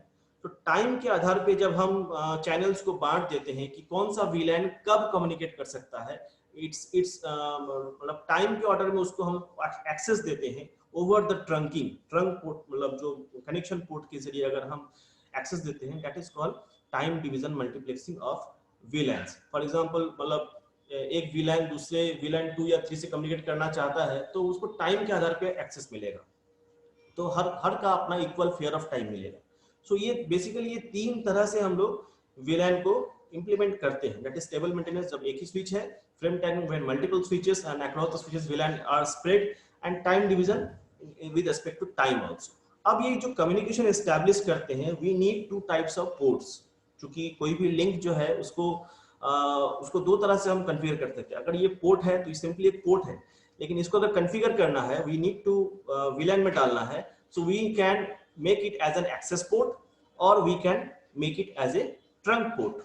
तो इसको 2 तरह से हम बना सकते हैं. तो what is an access port? A switch port that belong to only one VLAN. For example अगर ये स्विच पोर्ट का हम बात करें, ये सिर्फ सेल्स को बिलोंग करता है, and this switch port belongs to admin VLAN. तो ये स्विच पोर्ट एक तरह से कहा जाए तो ये एक्सेस पोर्ट है. So a switch port which belongs to only one VLAN is called an access port. मतलब सिर्फ वो VLAN के जो नोड्स है वो उसी पोर्ट के जरिए कम्युनिकेट करेंगे, एक दूसरे से कम्युनिकेट करेंगे. मतलब VLANs जो है अपने आप में जो जिस पोर्ट से कम्युनिकेट करते हैं, that is called access port. Trunk port क्या है? A switch port accessible to all VLANs. कोई एक ऐसा पोर्ट जो किसी भी VLAN से एक्सेसिबल हो सकता है. फॉर एग्जांपल यहाँ एक VLAN है, यहाँ एक VLAN है. अब ये VLAN इस VLAN से अगर एक्सेस करना चाहेगा, so it needs some trunk port. For example here we have given a trunk port. यहाँ भी एक ट्रंक पोर्ट ही है, तो अगर हम चाहें तो उसको एक ट्रंक पोर्ट से कम्युनिकेट करवा सकते हैं. सो अगर हम ये VLAN अगर ऑटोमेटिक है तो वो डायनामिक एक प्रोटोकॉल वो यूज करता है, ट्रंक पोर्ट के जरिए 2 VLAN कम्युनिकेट करेगा. That is called dynamic trunking protocols, DTP. और ये DTP जो है ये दोनों स्विच के बीच में एक तालमेल, दैट इज नेगोशिएशन एस्टैब्लिश करेगा. DTP ऑटोमेटिक काम करता है, and this DTP protocol is established in the server side. Management भी जो VLAN सॉफ्टवेयर वो भी वहां पे रहेगा सर्वर में, क्योंकि ये नेटवर्क किस सर्वर से चल रहा है, क्योंकि ये VLAN कॉन्फ़िगर्ड है तो definitely we need to have a server. इसको हम स्विच के अंदर में किसी ROM में हम कॉन्फ़िगर नहीं कर सकते हैं. हमको एक सॉफ्टवेयर चाहिए, वो सॉफ्टवेयर किसी सर्वर में ही इंस्टॉल होगा. डेफिनेटली उस सॉफ्टवेयर में IP एड्रेस मेंबरशिप जो प्रोग्राम है, किस तरह से वो VLAN को देख रहा है, उसके जरिए ही वो VLAN को कॉन्फ़िगर करता है. So using the dynamic trunking protocols, 2 VLANs can be communicated across the more than one VLANs can be communicated across the switches के जरिए. अब है कि ये जो फ्रेम्स है ये किस तरह से हैंडल होता है. जब एक स्विच से फ्रेम निकल के दूसरे स्विच में जाता है तो ये किस तरह से हैंडल होता है. तो ये 2 तरह से हैंडल होता है. पहला है कि वो फ्रेम का टाइप क्या है, किस टाइप का वो फ्रेम है, ठीक है. दूसरा है कि वो कहाँ पे जाना है. फॉर एग्जाम्पल हो सकता है सेल्स का जो एक जो फ्रेम है, सेल्स में मान लो नोड 1 एक फ्रेम जनरेट किया है, कम्युनिकेशन फ्रेम, डाटा वो सेंड करना चाहता है, वो एडमिन को ही जाना है, इसी स्विच के एडमिन को जाना है. सो इसका जो बाउंड्री है वो इसी स्विच के फिजिकल बाउंड्री तक ही सीमित है. अगर वो ये वाला सेल्स जो है ये किसी दूसरे स्विच के VLAN से कम्युनिकेट करना चाहता है, then it has a different destiny. अब इसमें हमको अलग अलग इंफॉर्मेशन डालना पड़ेगा. सो एक्सेस पोर्ट और ट्रंक पोर्ट यही काम करते हैं. सो देख लेते हैं कुछ बात एक्सेस पोर्ट के विषय में. It belongs to and carries the traffic of only one VLAN. So for example अगर सेल से बात करना चाहेगा तो access port is sufficient. Access port के जरिए हम ये काम कर सकते हैं. और अगर फ्रेम्स जो है उसी VLAN के अंदर में ही घूम रहा है, फॉर एग्जांपल सेल्स का जो फ्रेम बना हुआ है, किसी नोड 1 अगर कोई फ्रेम जनरेट किया है और वही फ्रेम जो है सेल्स के ही किसी नोड 2 में या नोड 6 में जाने का है, सो एक्सेस पोर्ट इज सफिशिएंट. तो इसमें VLAN टैगिंग की कोई आवश्यकता नहीं है. VLAN टैगिंग तब चाहिए, दैट इज जो फ्रेम टैगिंग का मैं बात किया, that is ISL and IEEE, ये टैगिंग तब आवश्यक है जब हम अक्रॉस द 2 VLANs हम कम्युनिकेट करना चाहेंगे. अगर हम वीलैन टैगिंग लगाते हैं तो क्या होगा, अगर हम सेल्स का कोई एक नोड इसी से दूसरे स्विच में उसी वीलैन को बिलोंग करता है, सेल्स वीलैन को बिलोंग करता है, अगर हम ये फ्रेम जनरेट कर रहा है लेकिन एक टैग लगा दिया वीलैन का, तो अब जैसे ही ये स्विच के पास आएगा तो वो इसको फॉरवर्ड नहीं करेगा, इसको ट्रंक नहीं हो पाएगा। तो कभी भी वीलैन, जब एक ही वीलैन के अंदर में कोई दो नोड कम्युनिकेट कर रहे हैं, हो सकता है वो एक ही स्विच के अंदर में हो या फिर अक्रॉस द स्विचेस हो, तो कभी भी वीलैन टैग ऐड नहीं होता है। अगर ऐड हो भी गया so it will be discarded, simply it will be discarded. So access port को हम लोग कॉन्फ़िगर कर सकते हैं based on the membership portfolio. तो मेंबरशिप क्या क्या मेरे पास मेंबरशिप है, that is IP address, multicast IP address, MAC addresses and there are others also. तो उसके जरिए हम लोग एक्सेस पोर्ट को कॉन्फ़िगर कर सकते हैं। जहां वहीं पे ट्रंक पोर्ट जो है वो इंटर कम्युनिकेशन के लिए वो इस्टेब्लिश किया गया, जो ट्रंक लिंक जो है वो inter communication across the switches के लिए इस्टेब्लिश किया गया। और ये मोर देन वन वीलैन को ये कनेक्ट करता है अक्रॉस द स्विचेस। और ये जो है हमारा राउटर का, अगर हम ट्रंक को लिंक लगाते हैं तो हमारा राउटर का रिक्वायरमेंट खत्म हो जाता है। आप यहाँ पे देखे होंगे, in this case we had a router, because अगर ये वीलैन किसी दूसरे वीलैन से कम्युनिकेट करना चाहेगा तो राउटर के पास ये पूरे नेटवर्क में राउट करने का इसके पास मैपिंग टेबल होना चाहिए, ठीक है। हालांकि ये पार्शियली कॉन्फ़िगर्ड नेटवर्क है, इसके पास होना चाहिए, only then the router will allow the traffic to. Otherwise अगर राउटर हम नहीं लगाते हैं, we need to establish the communication through trunk ports. अगर राउटर को इंप्लीमेंट करने में बहुत it will cost a company. So अगर कोई स्मॉल बिजनेस कंपनी है, अगर वो अपना लैन नेटवर्क बनाना चाहता है, अगर वो राउटर परचेस करेगा, it will cost 3 to 4 lakh 5 lakh के आसपास चला जाता है सिस्को राउटर, और उससे कम का स्टैंडर्ड होता भी नहीं। So why should he go for that? Instead, he will implement a server and all the VLANs will be established just by using the trunk ports. Trunk ports को use करके हम router का use को हम कम कर सकते हैं और VLAN को हम तोड़ सकते हैं अलग अलग। So this was all about the trunk ports and the VLAN, using of how the VLANs can be configured and what are the ports that can be configured in two different ways, that is the access port, trunk ports, and what are the issues of communication between the switches while we go for a VLAN. So यहाँ पे एक दूसरा example हम use किए हैं। आप देख सकते हैं कि एक ही स्विच में ये जो ये है, ये फिजिकल लैन है, दैट इज एक स्विच में अलग अलग नोड पे ये अलग अलग लैन लगा हुआ है। हालांकि हर स्विच पे जो नोड लगा हुआ है वो एक अलग VLAN को ग्रुप किया हुआ है, that is VLAN 1, this group is VLAN 1, this group is VLAN 2, this group is VLAN 3। तो ये एक सॉफ्टवेयर लेवल ग्रुपिंग है and this is a hardware level. अब अगर दूसरा देखते हैं कि अगर दो स्विच के अक्रॉस में जब आप VLAN लगाते हैं तो बेसिकली ये दोनों स्विच ऐसा समझता है कि हमारा कोई बैकबोन नेटवर्क हम नहीं है। तो अगर उसको हम एक किसी राउटर से या फिर किसी बैकबोन से अगर उसको कनेक्ट नहीं करते हैं तो इनको पता नहीं चलता है कि how they can establish communication. So ये जो बैकबोन स्विच है और उसके जरिए जो दो स्विच को हम कम्युनिकेट कर रहे हैं, all this thing is done by the trunk links. तो without trunk links and without router, every VLAN perceives itself that I belong to a network where the backbone has crashed, जिसका कोई backbone नहीं है, मतलब जिसका कोई top level पे कोई अपना एक नेटवर्क नहीं है जहां से हम बिलोंग करते हैं।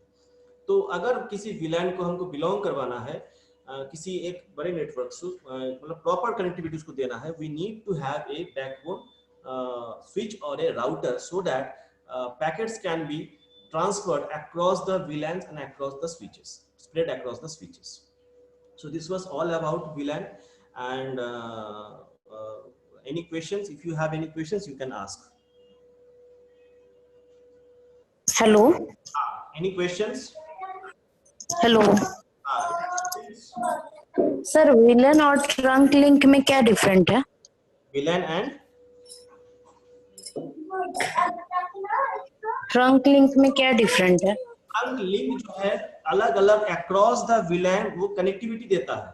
अगर दो स्विच में VLAN स्प्रेड किया हुआ है, एक स्विच में VLAN 1 है और वही दूसरे स्विच में VLAN 2 है।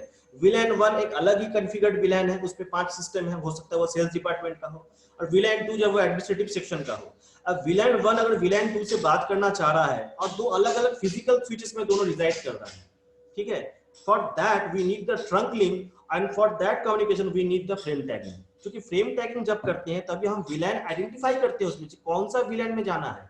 सेल्स वाला कोई नोड अगर एडमिनिस्ट्रेशन के किसी नोड में कम्युनिकेट करना चाहता है, वो अपना टैग लगाएगा कि किस विलेन को रूट करना है, नहीं तो वो सबके पास पहुंच जाएगा। Got the point? Yes sir. तो ट्रंक इसलिए यूज होता है कि अगर दो विलेन एक ही, ऐसा भी हो सकता है कि एक ही विलेन दो स्विच में स्प्रेड किया हुआ है, ऐसा भी हो सकता है दो अलग अलग विलेन दो अलग अलग स्विच, फिजिकली दो अलग अलग स्विच में बैठा हुआ है। तो अगर हम विलेन 1 विलेन 2 से बात करना चाहेगा, there should be communication between the switches, no, and for that we need the trunk link, and through the trunk link we use the VLAN frame format in which the VLAN ID को हम उसमें डालते हैं, जो field है VLAN का, जो field है 16 बिट्स का, और उसके जरिए आइडेंटिफाई करता है कि ये जो फ्रेम है जो सेल्स से निकल के या फिर जहां से भी है निकल के वो किस सेक्शन में वो जाना चाहता है, कौन से दूसरे स्विच के किस सेक्शन में जाना चाहता है, and for that we configure the trunk link. और दो तरह से फ्रेमिंग कर सकते हैं, एक सिस्को जो यूज करता है वो ISL यूज करता है, पहले करता था, और अभी जो है वो सारा सब लोग जो है वो IEEE 802.1 क्यू पे वो शिफ्ट कर रहे हैं, because it is standard of the industry. Sir, router uses a wireless approach at the same time ISL, and tagging uses a wired approach. Router uses a wireless approach. No, not necessary. A router can be wired and can be wireless, both. अगर for example मेरे घर में अभी जो router लगा हुआ है वो अभी वायरलेस है, ठीक है, हम चाहें तो मल्टीपल इसमें डिवाइसेस कनेक्ट कर सकते हैं, वायरलेस राउटर। और जो ISL जो है वो wired approach, no not again, क्योंकि विलैन जो है वो जरूरी नहीं है कि वायर्ड पे ही वो कॉन्फ़िगर्ड होगा, वो वायरलेस पे भी कॉन्फ़िगर्ड हो सकता है। सो अगर दो राउटर या फिर दो, हाँ, जब वो स्विच के जरिए हम कनेक्टिविटी देते हैं, then we need switch can not be wireless. So switch में जो पोर्ट्स होते हैं वो फिजिकल पोर्ट्स होते हैं, and for that we need the that call the ISL, जो फ्रेम फॉर्मेट जो है उसको हम यूज करते हैं वहां पे। तो ये बेसिकली वो सिस्को यूज करते हैं और एक विलैन दूसरे विलैन से कम्युनिकेट करने के लिए यूज करते हैं। दैट फ्रेम टैगिंग को, जो विलैन फ्रेम टैगिंग जो यूज होता है वो एक स्विच से दूसरे स्विच पे कम्युनिकेशन को एस्टैब्लिश करने में यूज होता है। अगर दो विलैन अलग अलग विलैन है और दो अलग अलग स्विच में है, फिजिकल अलग अलग स्विच में है, दो विलैन है एक ही स्विच में है, no issue. What is the basis for membership in a VLAN? Okay, so Ratan Priya, the basis for membership in a VLAN is, हम लोग डिस्कस कर चुके हैं कि हम लोग एक सर्वर होता है। जब भी हम बेसिकली लैन को अगर कॉन्फ़िगर करना है, we need a server, otherwise LAN जो है वो टूटा हुआ बैकबोन है, मतलब वो किस नेटवर्क को बिलोंग करता है उसका, मतलब फॉर एग्जांपल आप स्टूडेंट हैं लेकिन किस कॉलेज को बिलोंग करते हैं ये पता नहीं है, you are engineering electronics branch का स्टूडेंट है लेकिन किस कॉलेज में किस डिस्ट्रिक्ट में कौन से स्टेट का कुछ पता नहीं, इस तरह का सिचुएशन हो जाता है। तो उसको मेंबरशिप देना पड़ता है, और मेंबरशिप हम लोग उसके IP एड्रेस से देते हैं, उसके मैक एड्रेस से देते हैं, उसके मल्टीकास्ट IP एड्रेस के जरिए देते हैं। There are different, we have discussed in the slide, everything is given in the slide. तो हो सकता है कोई सर्वर इसको जो सॉफ्टवेयर के जरिए इंप्लीमेंट करे और उस सबको यूज करे या फिर किसी एक को यूज करे। स्टैटिकली वो एक को ही यूज करता है, और जब सॉफ्टवेयर उसको डायनामिकली काम करता है, then it uses all the things. Sir, membership is useful for networking professional. हाँ, जिसको नेटवर्क एडमिनिस्ट्रेटर बनना है, आगे जाके नेटवर्किंग पे आगे काम करना है, he should learn to configure. उसको सिस्को सर्टिफाइड करेगा तभी वो नेटवर्क एडमिनिस्ट्रेटर बनेगा, और वो मेंबरशिप को यूज कर सकता है। जहाँ पे वो काम करेगा वहाँ नेटवर्किंग के हिसाब से उस मेंबरशिप प्लान को यूज कर सकता है। He will ask for a server, वो एक सर्वर खोजेगा जहाँ पे वो कॉन्फ़िगर करे मैन्युअली या ऑटोमेटिकली किसी सॉफ्टवेयर के जरिए। Manish Kumar, yes, any other questions? जो भी क्वेश्चन है पूछ सकते हैं। How does a VLAN reduce network traffic? We have seen that कि एक VLAN की उसमें जो प्रायोरिटी फील्ड है वो real time and software field, जो सॉफ्ट ट्रैफिक को वो बाइफरकेट करता है, जो रियल टाइम ट्रैफिक है। फॉर एग्जांपल एक land establish, for example ISRO का ही आप कम्युनिकेशन बना लीजिए। इसरो में क्या ऑफिस नहीं है क्या? तो अगर एक ऑफिस दूसरे ऑफिस से ऑफिशियल लेवल पे बात कर रहा है, so that is not real time, that is not so real time. लेकिन अगर जहाँ पे रिसर्च हो रहा है इसरो का, जहाँ पे बहुत सारे सिस्टम एक जगह लगे हुए हैं, जहाँ पे एक सैटेलाइट लॉन्च होने जा रहा है, वहां पे अगर बहुत सारे सिस्टम एक साथ एक दूसरे कम्युनिकेट करेंगे और सारे सब लोग मिलकर टीम वर्क की तरह एक सैटेलाइट को लॉन्च कराएंगे, then they need a real time traffic. अब अगर हम उस ऑफिस वाले, उसी इसरो के ऑर्गेनाइजेशन में उस ऑफिस वाले नेटवर्क का ट्रैफिक को इसके साथ अगर मर्ज करा दे, that will be traffic congestion, create traffic congestion. तो हमको अलग करना है कि दो ट्रैफिक अलग अलग कैसे है। सो VLAN अगर हम बांट देते हैं कि ये एक रिसर्च सेक्शन है, ये एक ऑफिस सेक्शन है, सो ट्रैफिक अलग अलग हो गया। तो ऑफिस सेक्शन में अलग आइडेंटिफायर के प्रायोरिटी फील्ड के साथ वहां पे फ्रेम्स हैंडल होगा, और जो रिसर्च सेक्शन है वहां पे प्रायोरिटी फील्ड चेंज कर जाएगा, वहां पे जो डेटा फ्रेम्स है वो अलग तरह से हैंडल होगा। तो वहां पे इस तरह से VLAN जो है नेटवर्क ट्रैफिक को कम करता है। साथ में हम लोग चूंकि हम लॉजिकल लेवल पे LAN को तोड़ रहे हैं, तो उस वैसे भी ब्रॉडकास्ट जो है वो घट रहा है मेरा। हम जितने VLAN बना रहे हैं उतने ब्रॉडकास्ट का जो दायरा है वो बहुत बड़ा था। जब एक नॉर्मल स्विच हम एस्टैब्लिश करते हैं, उसका ब्रॉडकास्ट डोमेन मतलब सारा पोर्ट, ब्रॉडकास्ट डोमेन वो नहीं तोड़ सकता है। कॉलिजन डोमेन मतलब हर पोर्ट। लेकिन अगर जब VLAN बनाते हैं तो उस पोर्ट का हम ग्रुपिंग कर देते हैं। अब वो छोटा छोटा ब्रॉडकास्ट डोमेन बन गया। अब जब कुछ भी ब्रॉडकास्ट आएगा, किसी एक नोड अगर किसी को ब्रॉडकास्ट करेगा तो वो पर्टिकुलर उसी सिलेक्टेड नंबर ऑफ नोड्स में ही ना जाएगा, तो वो भी घटता है, ब्रॉडकास्ट ट्रैफिक भी घट जाता है।